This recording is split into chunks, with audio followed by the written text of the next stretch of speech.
8.1 Competing Visions. Federalists and Democratic Republicans. Learning Objectives. By the end of this section, you will be able to describe the competing visions of the Federalists and the Democratic Republicans. Identify the protections granted to citizens under the Bill of Rights. Explain Alexander Hamilton's financial programs as Secretary of the Treasury. In June 1788, New Hampshire became the 9th state to ratify the federal Constitution, and the new plan for a strong central government went into effect. Elections for the first U.S. Congress were held in 1788 and 1789, and members took their seats in March 1789. In a reflection of the trust placed in him as the personification of Republican virtue, George Washington became the first president in April 1789. John Adams served as his vice president, the pairing of a representative from Virginia, Washington, with one from Massachusetts, Adams, symbolized national unity. Nonetheless, political divisions quickly became apparent. Washington and Adams represented the Federalist Party, which generated a backlash among those who resisted the new government's assertions of federal power. Federalists in power. Though the Revolution had overthrown British rule in the United States, supporters of the 1787 Federal Constitution, known as Federalists, adhered to a decidedly British notion of social hierarchy. The Federalists did not, at first, compose a political party. Instead, Federalists held certain shared assumptions. For them, political participation continued to be linked to property rights, which barred many citizens from voting or holding office. Federalists did not believe the Revolution had changed the traditional social roles between women and men, or between white people and other races. They did believe in clear distinctions in rank and intelligence. To these supporters of the Constitution, the idea that all were equal appeared ludicrous. Women, black, and native peoples, they argued, had to know their place as secondary to white male citizens. Attempts to impose equality, they feared, would destroy the republic. The United States was not created to be a democracy. The architects of the Constitution committed themselves to leading the new republic, and they held a majority among the members of the new national government. Indeed, as expected, many assumed the new executive posts the first Congress created. Washington appointed Alexander Hamilton, a leading Federalist, as Secretary of the Treasury. For Secretary of State, he chose Thomas Jefferson. For Secretary of War, he appointed Henry Knox, who had served with him during the Revolutionary War. Edmund Randolph, a Virginia delegate to the Constitutional Convention, was named Attorney General. In July 1789, Congress also passed the Judiciary Act, creating a Supreme Court of 6 justices headed by those who were committed to the new national government. Congress passed its first major piece of legislation by placing a duty on imports under the 1789 Tariff Act. Intended to raise revenue to address the country's economic problems, the act was a victory for nationalists who favored a robust, powerful federal government and had worked unsuccessfully for similar measures during the Confederation Congress in the 1780s. Congress also placed a 50-cent per ton duty, based on materials transported, not the weight of a ship, on foreign ships coming into American ports, a move designed to give the commercial advantage to American ships and goods. The Bill of Rights. Many Americans opposed the 1787 Constitution because it seemed a dangerous concentration of centralized power that threatened the rights and liberties of ordinary U.S. citizens. These opponents, known collectively as anti-federalists, did not constitute a political party, but they united in demanding protection for individual rights, and several states made the passing of a Bill of Rights a condition of their acceptance of the Constitution. Rhode Island and North Carolina rejected the Constitution because it did not already have this specific Bill of Rights. Federalists followed through on their promise to add such a bill in 1789, when Virginia Representative James Madison introduced and Congress approved the Bill of Rights. Adopted in 1791, the bill consisted of the first 10 amendments to the Constitution and outlined many of the personal rights state constitutions already guaranteed.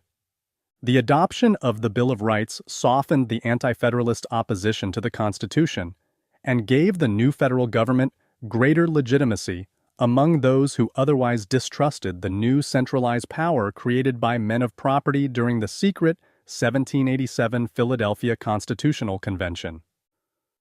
Table 8.1. Rights protected by the first 10 amendments. Amendment 1. Right to freedoms of religion and speech. Right to assemble and to petition the government for redress of grievances. Amendment 2. Right to keep and bear arms to maintain a well-regulated militia. Amendment 3. Right not to house soldiers during time of war. Amendment 4. Right to be secure from unreasonable search and seizure. Amendment 5. Rights in criminal cases, including to due process and indictment by grand jury for capital crimes, as well as the right not to testify against oneself. Amendment 6. Right to a speedy trial by an impartial jury. Amendment 7. Right to a jury trial in civil cases. Amendment 8. Right not to face excessive bail or fines or cruel and unusual punishment. Amendment 9.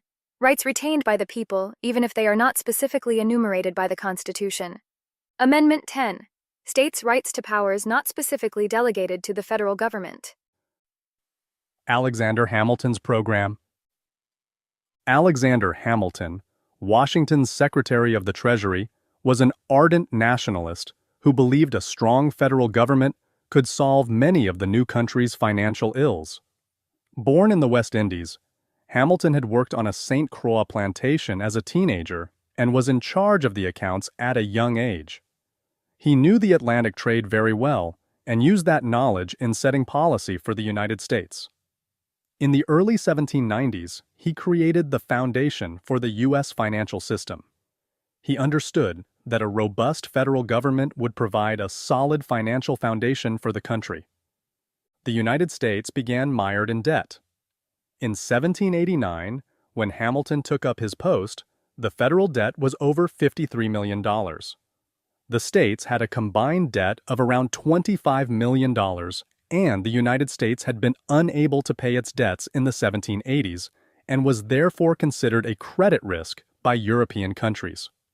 Hamilton wrote 3 reports offering solutions to the economic crisis brought on by these problems. The first addressed public credit, the second addressed banking, and the third addressed raising revenue. The Report on Public Credit. For the national government to be effective, Hamilton deemed it essential to have the support of those to whom it owed money, the wealthy, domestic creditor class, as well as foreign creditors. In January 1790, he delivered his Report on Public Credit, addressing the pressing need of the new republic to become creditworthy. He recommended that the new federal government honor all its debts, including all paper money issued by the Confederation and the states during the war, at face value.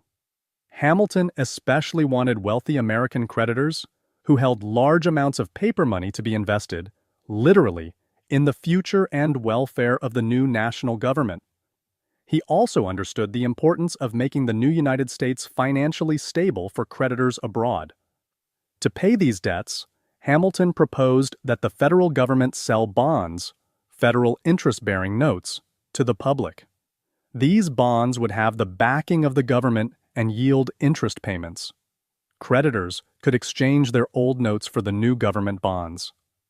Hamilton wanted to give the paper money that states had issued during the war the same status as government bonds.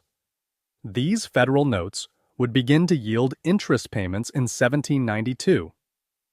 Hamilton designed his Report on Public Credit, later called First Report on Public Credit, to ensure the survival of the new and shaky American Republic.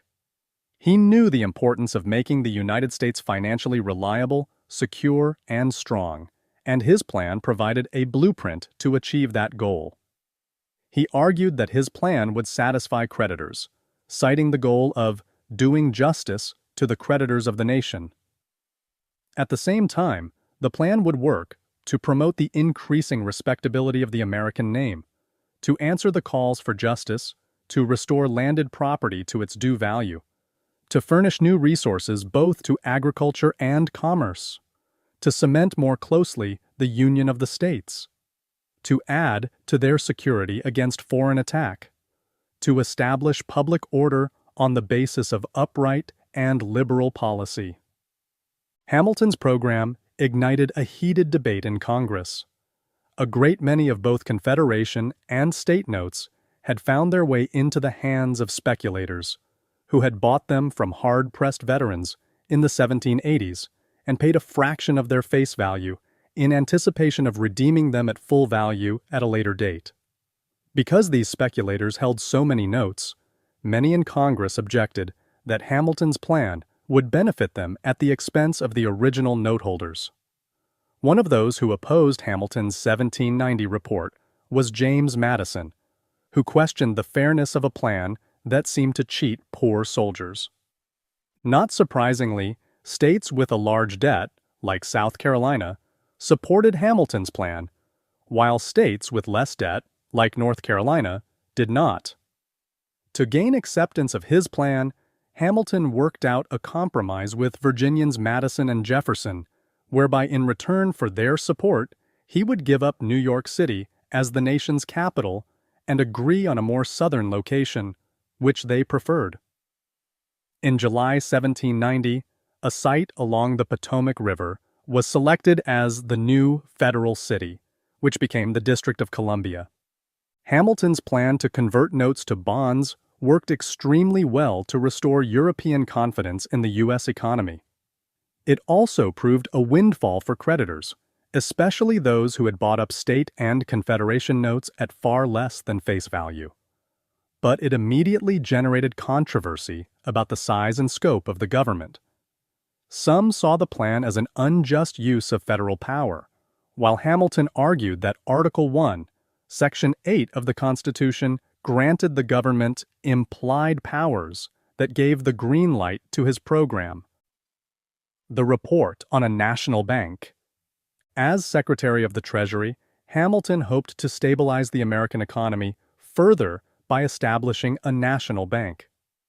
The United States operated with a flurry of different notes from multiple state banks and no coherent regulation. By proposing that the new national bank buy up large volumes of state banknotes and demanding their conversion into gold, Hamilton especially wanted to discipline those state banks that issued paper money irresponsibly. To that end, he delivered his report on a national bank in December 1790, proposing a Bank of the United States, an institution modeled on the Bank of England. The bank would issue loans to American merchants and bills of credit, federal banknotes that would circulate as money, while serving as a repository of government revenue from the sale of land. Stockholders would own the bank, along with the federal government. Like the recommendations in his Report on Public Credit, Hamilton's bank proposal generated opposition. Jefferson, in particular, argued that the Constitution did not permit the creation of a national bank. In response, Hamilton again invoked the Constitution's implied powers. President Washington backed Hamilton's position and signed legislation creating the bank in 1791. The Report on Manufactures. The third report Hamilton delivered to Congress, known as the Report on Manufactures, addressed the need to raise revenue to pay the interest on the national debt. Using the power to tax as provided under the Constitution, Hamilton put forth a proposal to tax American-made whiskey. He also knew the importance of promoting domestic manufacturing, so the new United States would no longer have to rely on imported manufactured goods. To break from the old colonial system, Hamilton therefore advocated tariffs on all foreign imports to stimulate the production of American-made goods. To promote domestic industry further, he proposed federal subsidies to American industries. Like all of Hamilton's programs, the idea of government involvement in the development of American industries was new. With the support of Washington, the entire Hamiltonian economic program received the necessary support in Congress to be implemented. In the long run, Hamilton's financial program helped to rescue the United States from its state of near bankruptcy in the late 1780s. His initiatives marked the beginning of an American capitalism, making the republic creditworthy, promoting commerce, and setting for the nation a solid financial foundation. His policies also facilitated the growth of the stock market, as U.S. citizens bought and sold the federal government's interest-bearing certificates. The Democratic-Republican Party and the first-party system. James Madison and Thomas Jefferson felt the federal government had overstepped its authority by adopting the Treasury Secretary's plan. Madison found Hamilton's scheme immoral and offensive. He argued that it turned the reins of government over to the class of speculators who profited at the expense of hardworking citizens. Jefferson, who had returned to the United States in 1790 after serving as a diplomat in France, tried unsuccessfully to convince Washington to block the creation of a national bank. He also took issue with what he perceived as favoritism given to commercial classes in the principal American cities. He thought urban life widened the gap between the wealthy few and an underclass of landless poor workers who, because of their oppressed condition, could never be good Republican property owners. Rural areas, in contrast, offered far more opportunities for property ownership and virtue. In 1783, Jefferson wrote, "Those who labor in the earth are the chosen people of God, if ever he had a chosen people." Jefferson believed that self-sufficient property-owning Republican citizens, or yeoman farmers, held the key to the success and longevity of the American Republic. As a creature of his times, he did not envision a similar role for either women or non-white men. To him, Hamilton's program seemed to encourage economic inequalities and work against the ordinary American yeoman. Opposition to Hamilton, who had significant power in the new federal government, including the ear of President Washington, began in earnest in the early 1790s.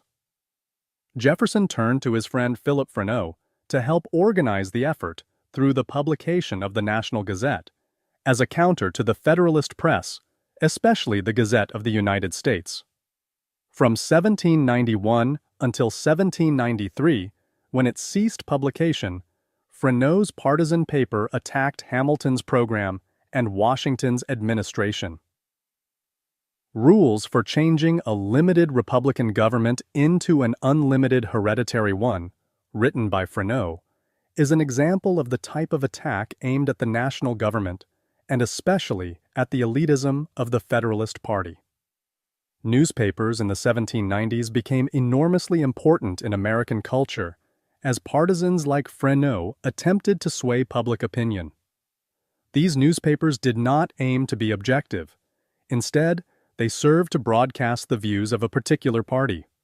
Opposition to the Federalists led to the formation of Democratic-Republican societies, composed of men who felt the domestic policies of the Washington administration were designed to enrich the few while ignoring everyone else. Democratic Republicans championed limited government.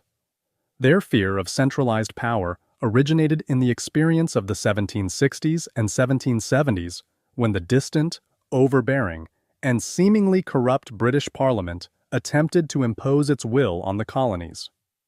The 1787 Federal Constitution, written in secret by 55 wealthy men of property and standing, ignited fears of a similar menacing plot. To opponents, the Federalists promoted aristocracy and a monarchical government, a betrayal of what many believed to be the goal of the American Revolution. While wealthy merchants and planters formed the core of the Federalist leadership, members of the Democratic-Republican societies in cities like Philadelphia and New York came from the ranks of artisans. These citizens saw themselves as acting in the spirit of 1776, this time not against the haughty British, but by what they believed to have replaced them: a commercial class with no interest in the public good. Their political efforts against the Federalists were a battle to preserve republicanism, to promote the public good against private self-interest. They published their views, held meetings to voice their opposition, and sponsored festivals and parades. In their strident newspapers' attacks, they also worked to undermine the traditional forms of deference and subordination to aristocrats, in this case, the Federalist elites. Some members of Northern Democratic Republican clubs denounced slavery as well. Defining citizenship. While questions regarding the proper size and scope of the new national government created a divide among Americans and gave rise to political parties, a consensus existed among men on the issue of who qualified and who did not qualify as a citizen. The 1790 Naturalization Act defined citizenship in stark racial terms. To be a citizen of the American Republic, an immigrant had to be a free white person of good character. By excluding enslaved, free Black, Native, and Asian people from citizenship, the act laid the foundation for the United States as a republic of white men. Full citizenship that included the right to vote was restricted as well. Many state constitutions directed that only male property owners or taxpayers could vote. For women, the right to vote remained out of reach except in the state of New Jersey. In 1776, the fervor of the Revolution led New Jersey revolutionaries to write a constitution extending the right to vote to unmarried women who owned property worth £50. Federalists and Democratic Republicans competed for the votes of New Jersey women who met the requirements to cast ballots. This radical innovation continued until 1807, when New Jersey restricted voting to free white males.